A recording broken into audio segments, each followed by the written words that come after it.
Episode 661. Deception was in a frenzy of activity, his view sweeping around to spot Lord Grimm also scrambling for cover under the barrage. This didn't look like a tactic to wipe them out at all. Which one of you has my disarming hand cannon?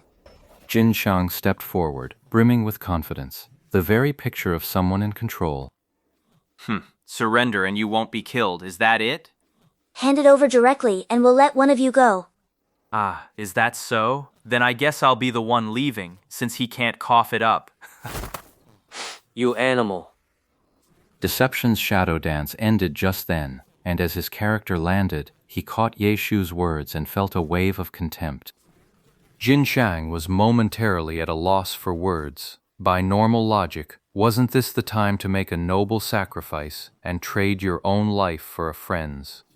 So from Jin Xiang's perspective, she could cleanly retrieve the armor-piercing hand cannon, let Deception go, kill Lord Grimm, and check off all her major objectives without breaking her word, her reputation perfectly intact.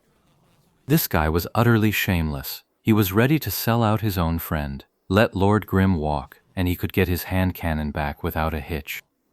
Jin Xiang began to hesitate. After all, even if they killed the target, whether the armor-stripping hand cannon would drop was still a matter of luck. Once he respawns, there's no telling if he'll move the armor-breaker hand cannon somewhere else. So there's only this one chance. Statistically speaking, the odds of not dropping the disarm hand cannon are pretty high. Now, with a guaranteed chance to get it back right in front of him, the question was, should he sacrifice the guild's interests and spare Lord Grimm? As for going back on her word, taking back the cannon and then killing him, with so many people watching, Jin Xiang really couldn't bring herself to do it. But while she was feeling embarrassed, someone in the team spoke up. Jin Xiang, this is our chance. Trick him into handing over the hand cannon first, then kill him. Is that really okay? Jin Xiang was overjoyed. Having someone willing to step up as that dog-headed strategist couldn't be better. No problem. We just kill him, not Deception. Then we tell them they don't get to choose. Simple, right? This one's good. Jin Xiang saw that it really was good, so she immediately spoke up. Hand over the hand cannon. Let me go.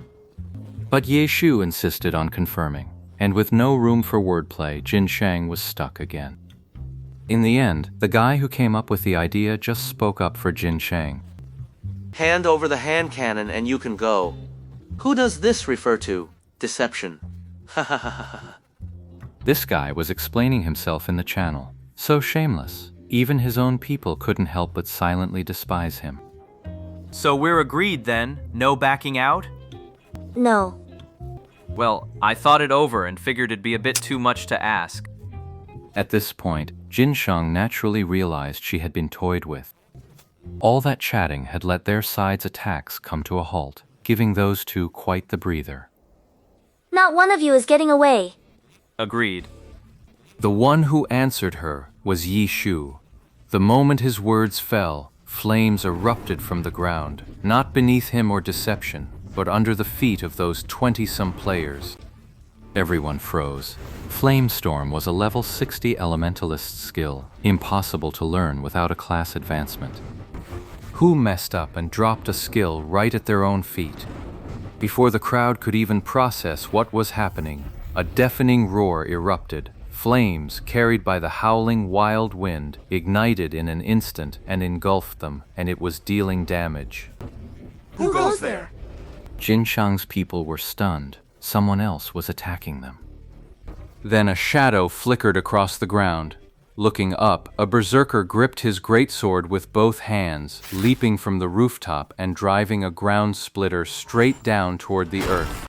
Glory had many skills that struck from above, with damage and effect scaling proportionally to the height of the fall. Ground Splitter was one of those skills. Leaping straight off the rooftop like that clearly negated the height advantage. This was a basic principle everyone understood when using this type of skill. Under these conditions, just how large would the area of effect for the Earth Splitter be? The newbies in the newbie village wouldn't have a clue, but these were all veterans of Heavenly Domain. They had a pretty good estimate.